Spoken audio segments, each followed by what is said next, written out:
On a profité des ordinations de 3 jeunes futurs prêtres qui seront envoyés en mission dans le diocèse ou pour Gabriel de l'Épinau à Madagascar. Donc on a profité de cette dimension missionnaire de leur sacerdoce et du jubilé Saint-Vincent Ferrier pour introduire un concours de prédication. Donc nous avons actuellement 12 participants qui sont en train de se préparer. Ils ont 1 heure avec un extrait d'évangile et ensuite ils auront 6 minutes chacun sur le parvis de la cathédrale.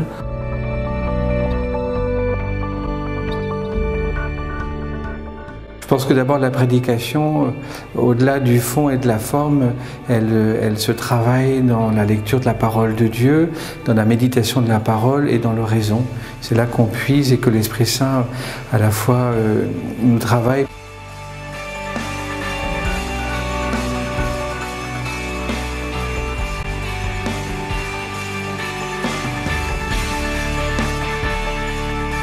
Arrivé sur le parvis de la cathédrale, Monsieur Vincent descend de son âne et après une prière, car Dieu est le seul à pouvoir bénir sa mission, il commence à exhorter les miraculés et la foule qui... Saint-Vincent Ferrier a une prédication très forte et qui a converti énormément parmi les chrétiens qui ont remis leur cœur à l'ouvrage, et aussi des musulmans, des juifs, des païens. C'est un grand message, je crois, pour aujourd'hui. Nous avons aussi, dans notre contexte propre, à annoncer l'Évangile. Saint-Vincent Ferrier, comme d'autres, de fait, nous invite à saisir cette petite nuance qu'il s'agit d'abord de vivre et de prêcher ce qu'on vit. La vraie des prédications, elle s'enracine dans une vie, dans un vécu. C'est quelque chose qui doit profondément, et ça c'est la grâce de l'Esprit, dans une personne comme Saint-Vincent Ferrier, conduire à une vraie conversion, une vraie adhésion aimante du Christ.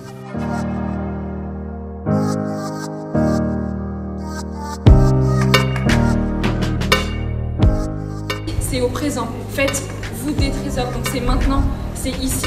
C'est pas, même si c'est dit dans le ciel, la vie éternelle, ça commence maintenant, ici. Même si nous ne sommes pas forcément de grands orateurs, même si nous avons nos faiblesses, ce message nous dépasse. Il est pour tout homme. Et pour moi, c'est une grande grâce, une chance de pouvoir témoigner de ma foi auprès d'autres jeunes.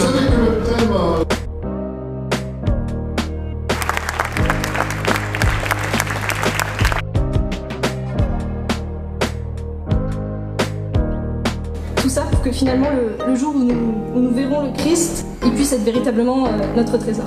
La plus belle parole qui me fut donnée d'entendre, ça a été le 31 mars 2018. Tu es devenu enfant de Dieu. Elle ne m'a plus jamais quittée parce que je venais de trouver un père et notre passage sur terre est là pour nous aider à trouver l'amour et à pouvoir goûter de cet amour du Père. Quelle est votre heure à vous pour choisir de suivre Dieu ? Les mondains disent encore un jour de plus qui passe et qui me rapproche de la mort. Mais vous, âme d'apôtre, que dites-vous? Vous dites encore un jour qui passe et qui me rapproche de la vie, car la vie, c'est le Christ. Bienvenue à toi, sœur la mort, qui me rapproche ainsi du Christ.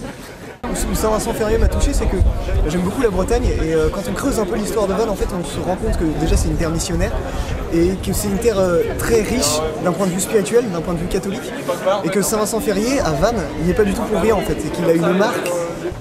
Le but de notre vie, c'est de voir Dieu dans la vision béatifique, et nous sommes ici sur terre pour nous préparer à cette vision, afin que le jour de notre enterrement, ce ne soit pas une mise en terre, mais un véritable ensièlement qui nous emmène vers le Christ pour que nous puissions le contempler dans l'éternité.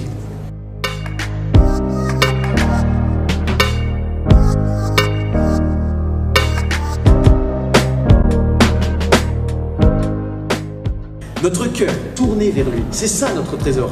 Saint Augustin nous dit, si tu ne désires pas, tu meurs. Il faut désirer le Christ, il faut le désirer au plus profond de notre tripes. Il faut réussir à instruire une personne, mais ensuite il faut réussir à la toucher.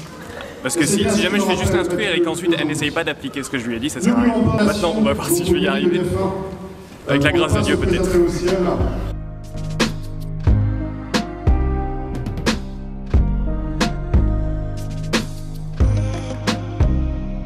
Donc le bronze est décerné à Gilda.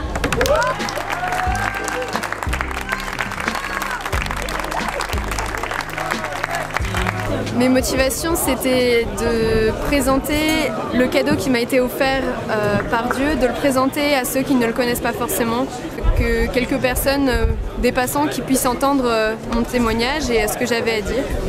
L'ingrédient clé pour tout type d'éloquence, c'est d'être convaincu soi-même de ce qu'on dit. Si on avance quelque chose qui est peut-être vrai ou peut-être faux, mais qu'on n'en est pas convaincu, ça ne marchera jamais.